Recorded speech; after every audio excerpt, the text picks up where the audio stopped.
Looks like we're back. I do apologize about that. And now we can have the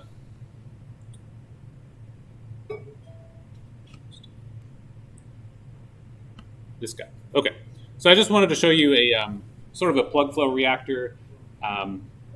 This is essentially a tracer test, adding this dye as a tracer to trace what happens to the liquid, the flow as it goes through this bend in a little made-up reactor here. And essentially, this should act like a plug flow where we have a uniform amount of dye going through the system. And the hydraulic retention time you could imagine as the time it takes for that dye or that water that contains the dye to travel from the start through this bend and whatever we call the end of the reactor, right? So from the start to the finish. So, if this video takes, a minute and 30 seconds, the hydraulic retention time is a minute 30 seconds if it ends when it reaches the end there. So that's kind of the idea. And I can point out here some aspects where this is a non-ideal reactor. It's not acting like we assume for a perfect reactor because we can see in certain places there's not proper mixing, right? There's some areas where there's more dye, some areas there's no dye.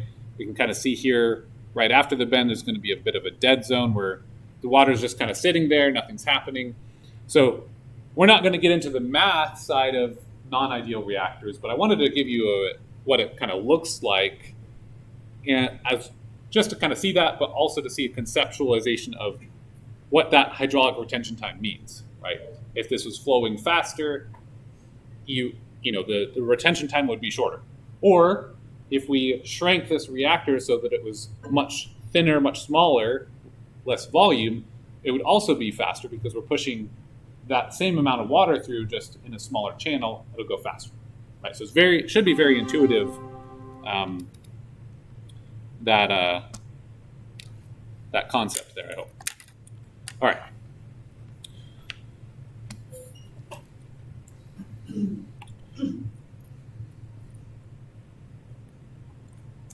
Okay, so let's get into the materials balances then. So here we have, we're going to start with a batch case. I'm going to give you two examples, one for a zero order and one for a first order, but both examples are going to be decay reactions. So while today I'm going to keep things as a decay example, what I'll probably do for your homework and what I'd encourage you to do on your own is work through this yourself for a growth reaction. And my expectation is what we're about to do, you're going to be able to do on your own, even with slightly more complicated problems. You're going to have to adapt this method to different problems, is the idea. Okay, so for a batch reactor, that's just our tank that's stirring, no inputs or no outputs. So we know that those go to zero for our materials balance.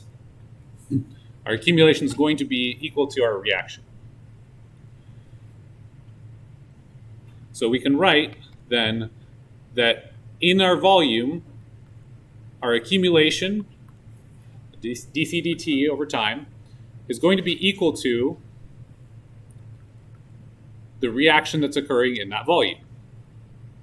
So V times R of C, but we have written here R of C for a zero order decay is going to be equal to, so that'll be V times negative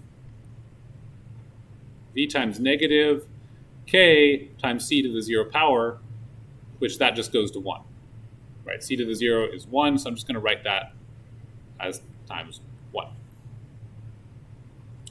Okay, so that means we can cancel the V's, and we are left with an accumulation dc dt equals negative K.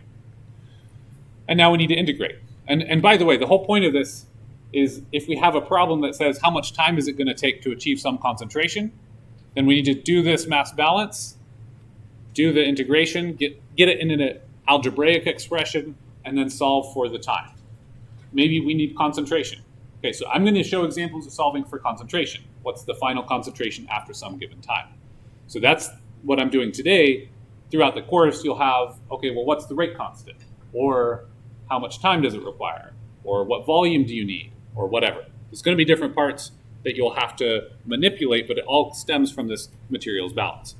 So to integrate this, we integrate separating. So we'll do dc equals negative k dt, and we're going to integrate from 0 to time t, and from some initial concentration to a final concentration. So when we do that, we get C minus C naught equals negative KT. Okay, so pretty straightforward. And then if we're solving for T, let's say, T equals C naught minus KT. And you probably could have intuited that, no problem, if I had just given you a problem that said, all right, we have $100 in a bank account and you're removing 5 every week. How many weeks? Give me an expression for the amount of money in that bank account after 3 weeks, or after T number of weeks.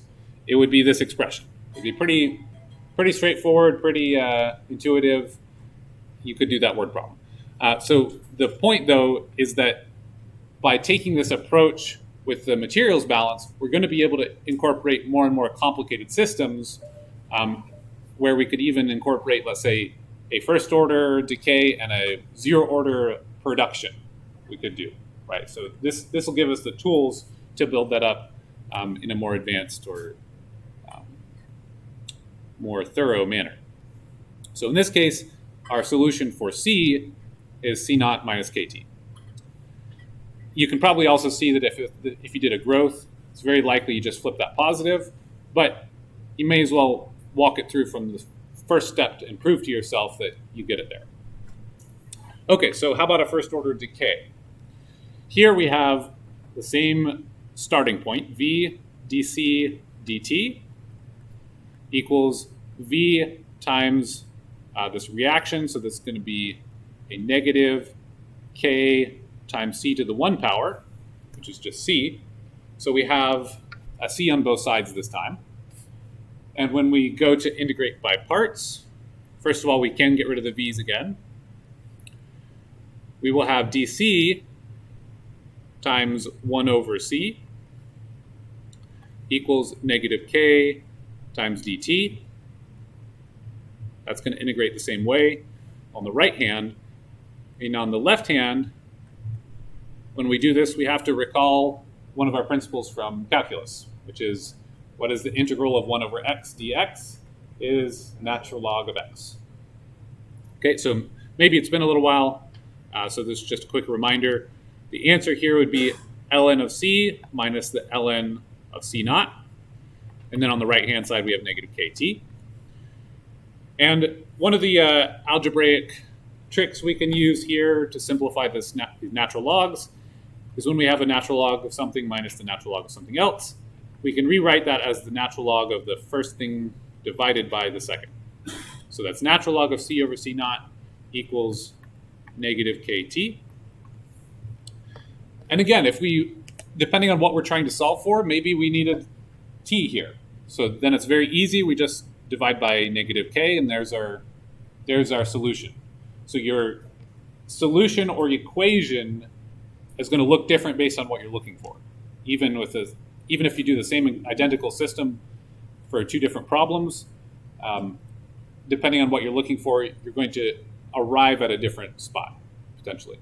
Okay, so in order to solve for C here, what I'm going to do is get rid of the natural log by raising e to the power of both sides.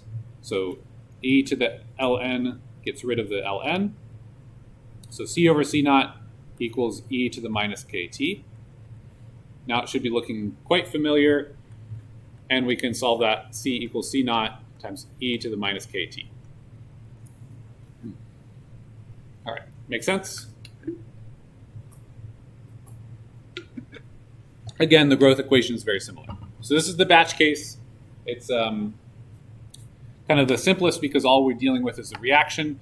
And what we can say is, if we need a plug flow reactor, and it's a typical ideal reactor, we can assume that that little plug is going to flow through that plug flow reactor, and we'll do the same process in terms of deriving our materials balance, but we give it a theta time instead of arbitrary time sitting on a desk, right? It's how much time did it have to flow through the system.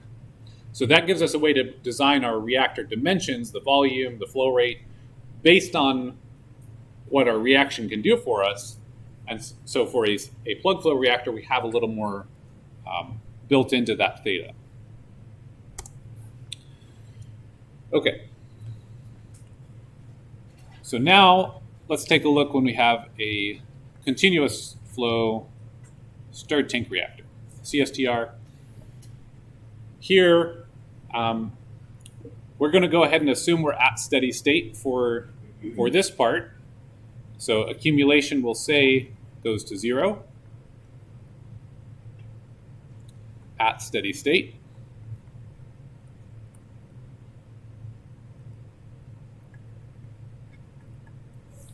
If it was not steady state, we would say V dc dt equals all that stuff, but I'm going to go ahead and set that to 0 because the accumulation is 0 for steady state. Then we get into the rest of the problem, right? So we have, in our materials balance, we have some flow coming in, some concentration coming in. We'll call it Q and C naught. Some concentration inside here, some volume, and we have a flow rate going out, Q, and a C going out. So that's kind of our system. We already looked at that. And we even sketched this part out to begin with. So the input rate is going to be QC naught. That's the stuff going in on a mass per time basis, minus the stuff going out, QC. Then we've got the reaction term. So I'll say plus our reaction, which is going to be a negative in that volume times our reaction rate term, right? So here we have, for a zero order reaction, we've got the Kc, c to the 0 power, so that's just K. So that's it for our mass balance. And you can see here, if we were not at steady state, we would not have that equal 0, right? So since we are at steady state, we're going to continue and work on solving for C. We'll get C by itself to add C to both sides. So we have QC equals QC naught minus VK. You can divide everything by Q. That gives us C equals C naught minus V over Q times K. And V over Q is what? Theta, yeah. So V over Q, we don't have to write it that way, but certainly might be convenient, especially if you already solved for that. And it looks a little simpler, right? A bit neater. So this is the governing equation for a zero order decay reaction in a CSTR with one input, one output.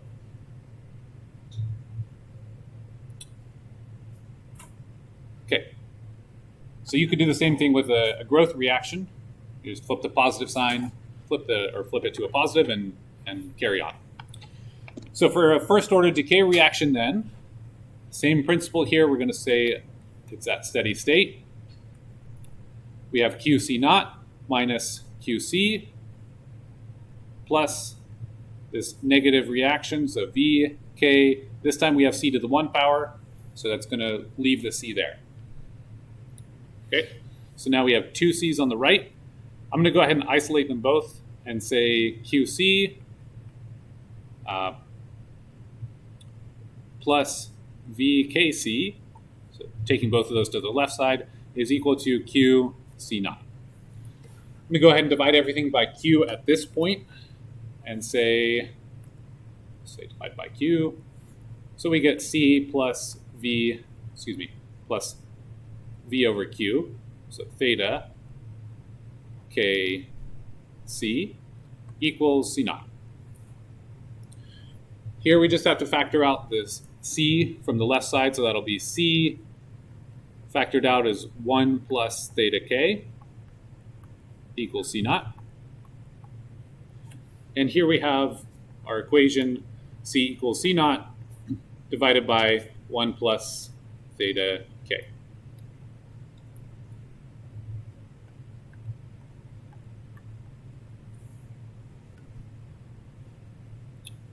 Sometimes we'll look for a ratio of how much we have compared to how much we started with.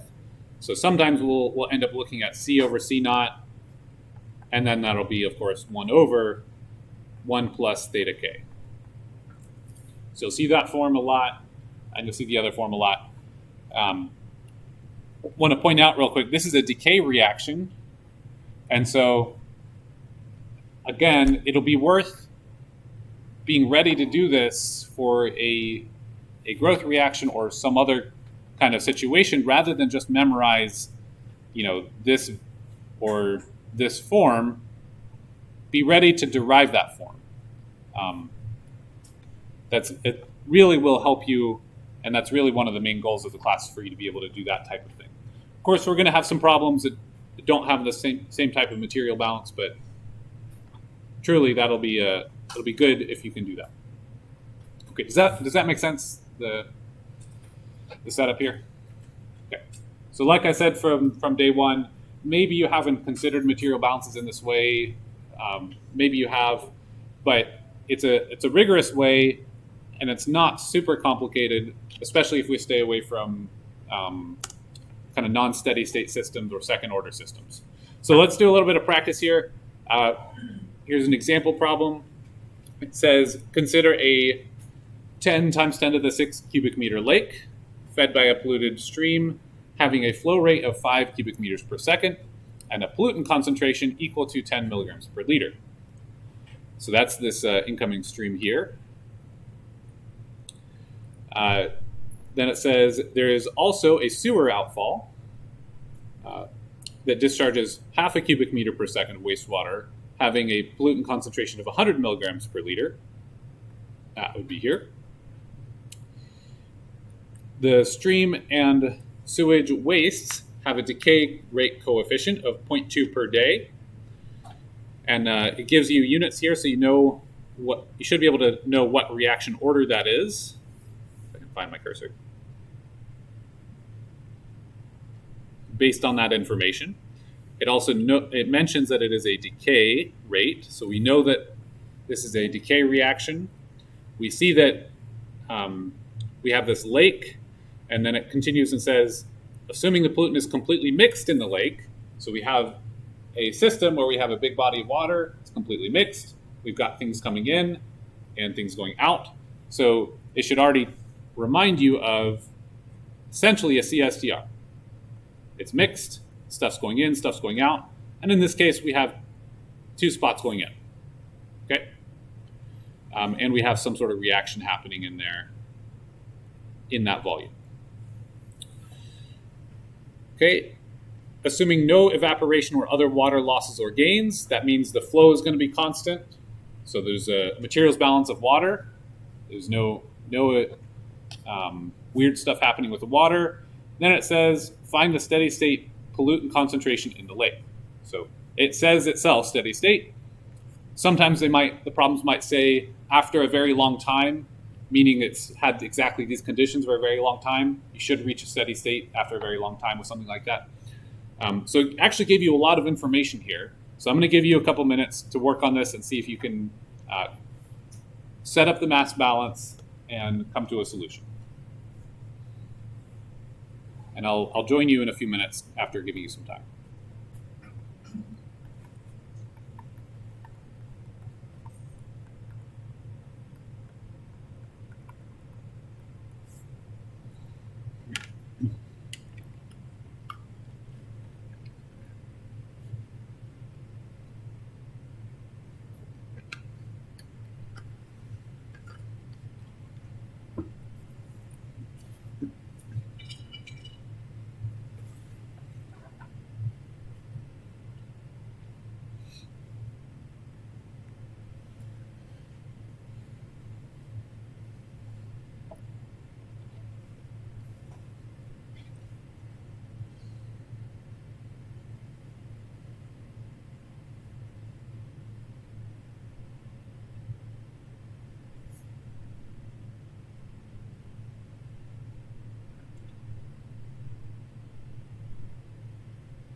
I'm not going to do a quiz on this today, so definitely feel free to work with each other. But this is something that maybe sometime I'll tell you that, hey, I'll get you to answer this in a quiz form at some point.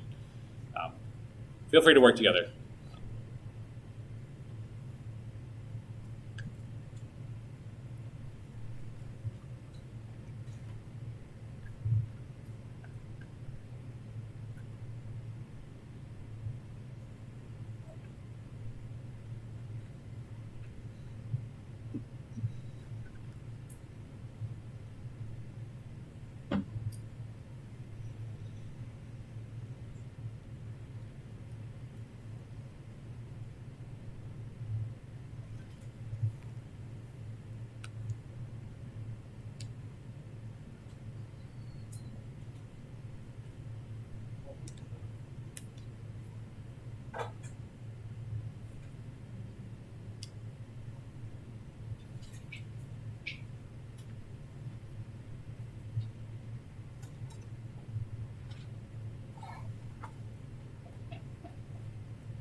Volume doesn't matter at the end of the day.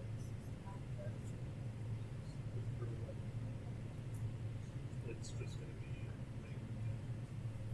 so negative 0.2.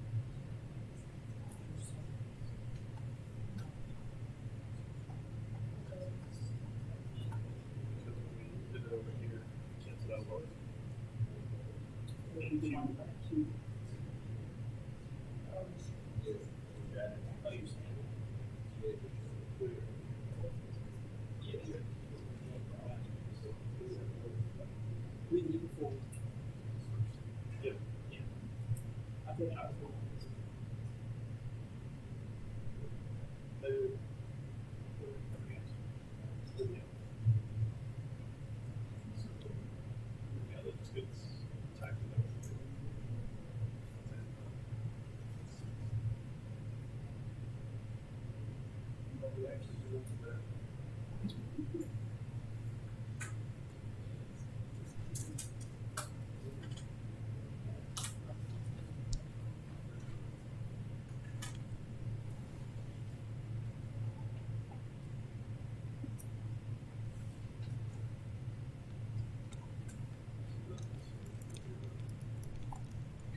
Is everything else in seconds? So we're going to have to convert either seconds to minutes to seconds.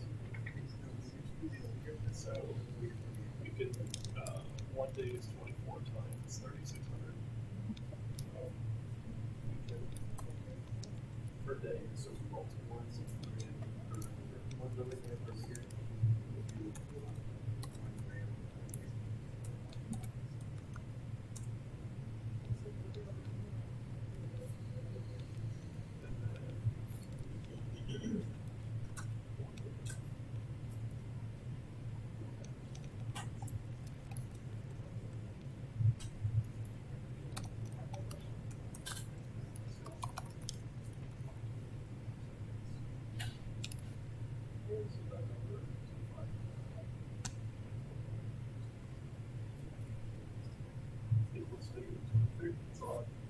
Later than over it's like, so it's going to be close. 100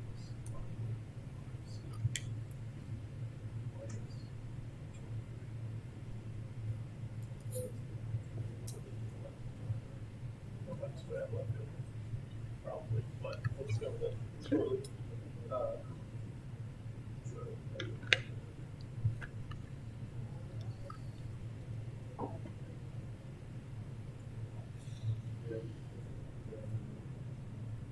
All right.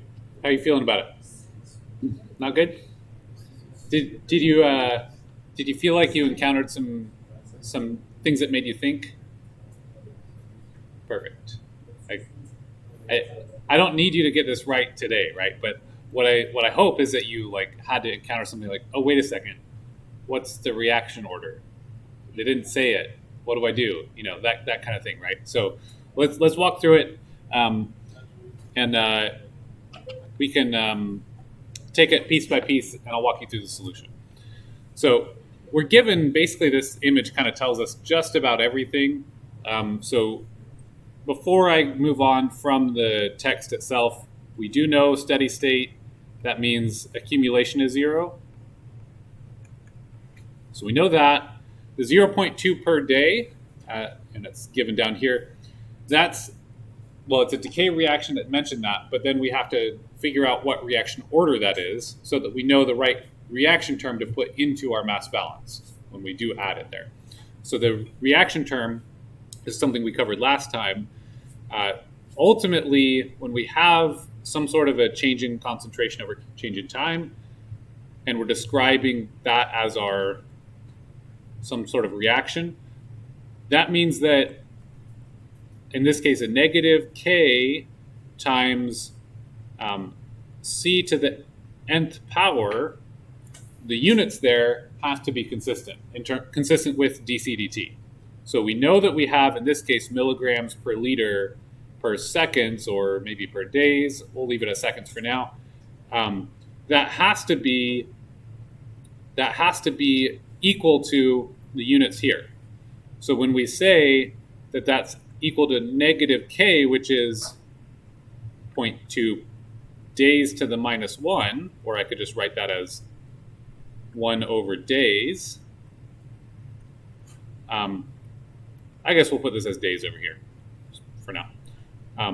You'll notice that, skipping ahead, we have seconds and days, so we do need to convert eventually.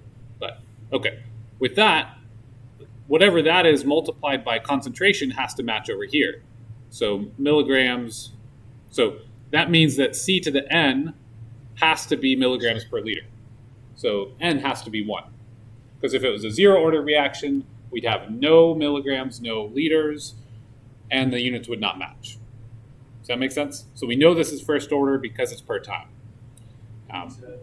We know it's a first order reaction because K is in per time. And so first order is the only way the units will match up and make it so that the units on both sides are concentration per time. So we have to have C to the power of 1, which is first order. Because C will then add milligrams per liter times that 1 over day to match with that. Okay, so let's put it into writing.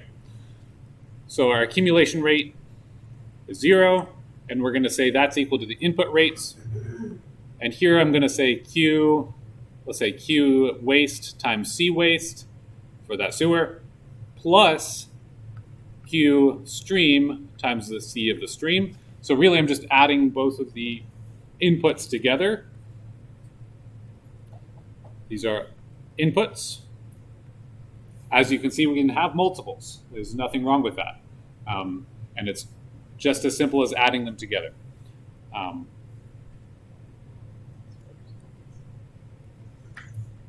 We'll do that, and we'll have minus Q of the mixture of the lake times the concentration of that mixture that we're looking for. You could even just leave that as C, because C is what's in the lake. Since it's perfectly mixed, C is what's going out of the lake. there's some realization, right? And so that things like that, right? It can totally throw you for a loop, especially as you're kind of just first approaching these sorts of systems. So this would be the outputs, not inputs. That would be the output. And then we have some reaction term, which is a negative. It's a decay reaction in that volume times K times C to the 1 power. And this is where that unit, looking at the units and knowing the reaction order really matters so that we get this part right.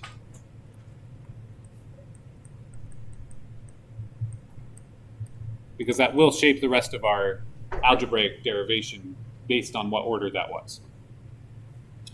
Okay, from there, we just need to solve for C.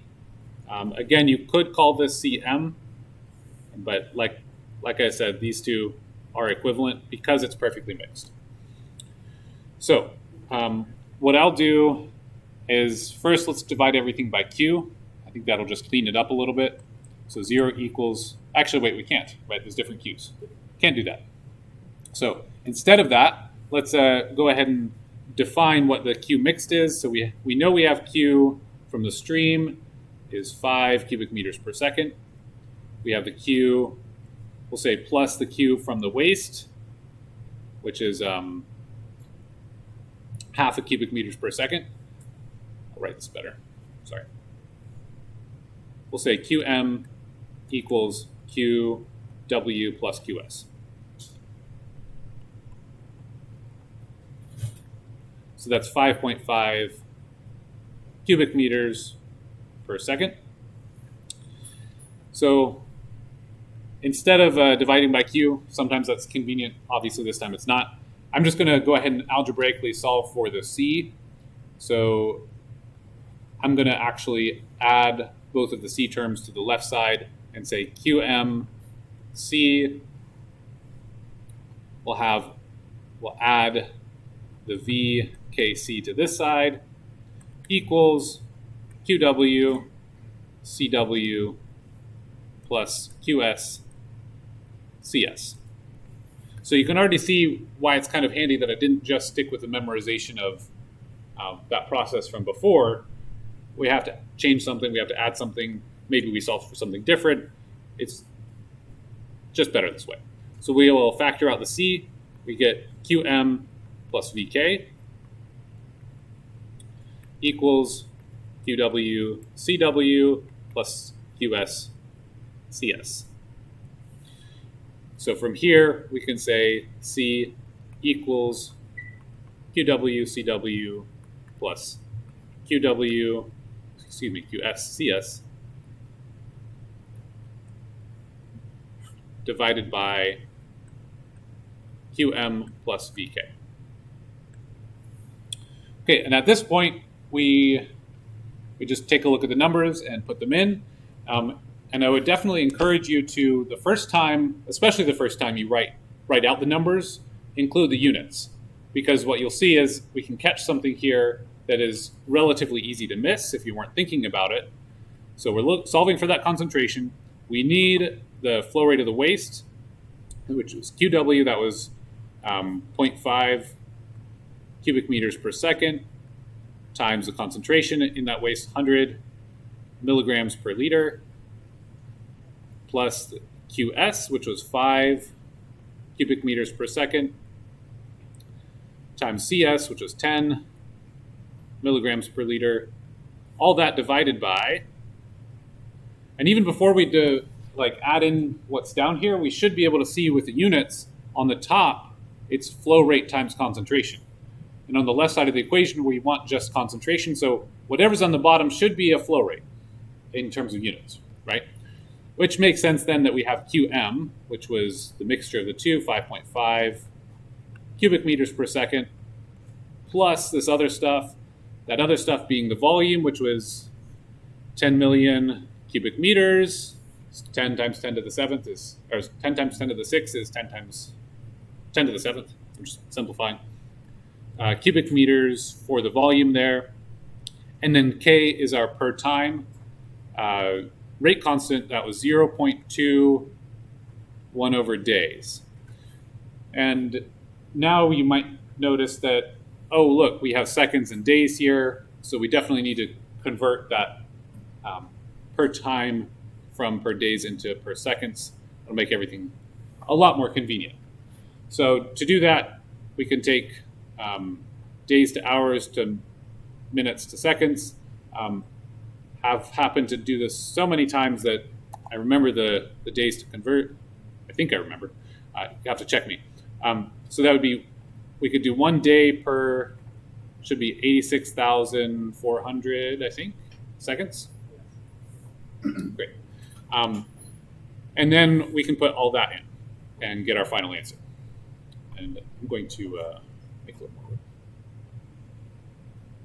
Okay, so then C will be equal to, if we put all that in, since I did this earlier, it should be 3.49 milligrams per liter.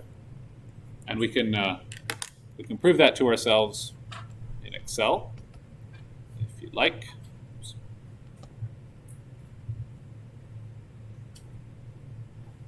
And say, let's do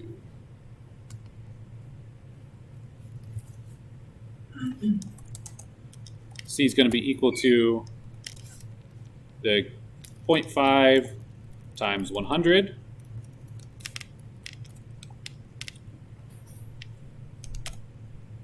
plus, you know what to do, plus 5 times 10 is 50. All that divided by 5.5 plus this 10 to the 7 times 0.2 divided by 86,400. Should give us 3.49 milligrams per liter. All right. Does that make sense? Good.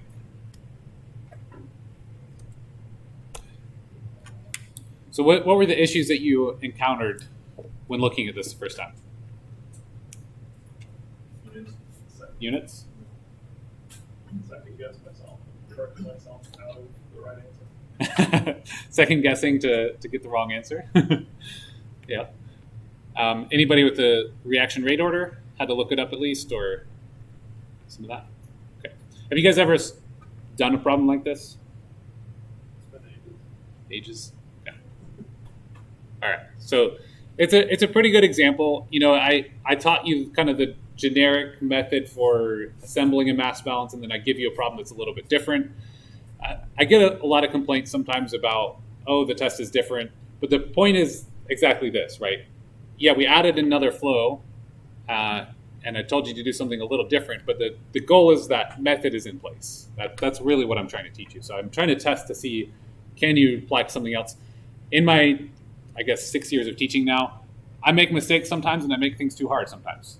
If that's the case, I'll curve it, right? And so my aim is to be fair and to do my best to assess how much you've learned, and that generally entails at least a little bit of a challenge, and hopefully we can equip you to be able to handle that challenge is my aim.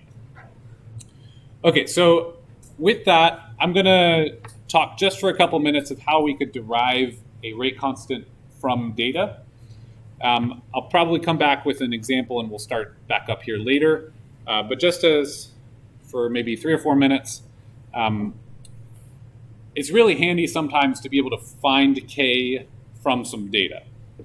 And we're probably not going to do a whole lot of this, but I want to show you this to give you a good idea of how we can do that and how this the reaction kinetics can, it informs the mass balances and vice versa.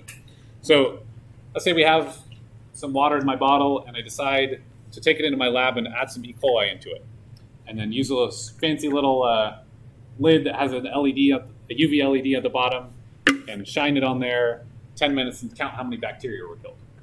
Oddly specific because I've actually done that and never advise doing that. And I can tell you that I very thoroughly washed my bottle and bleached it and did all sorts of things to decontaminate it before ever using it again.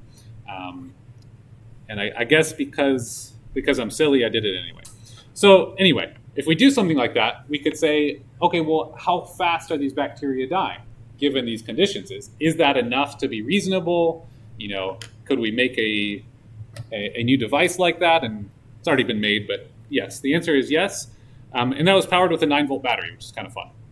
So to get some usable information out of it, we'd have to take some measurements.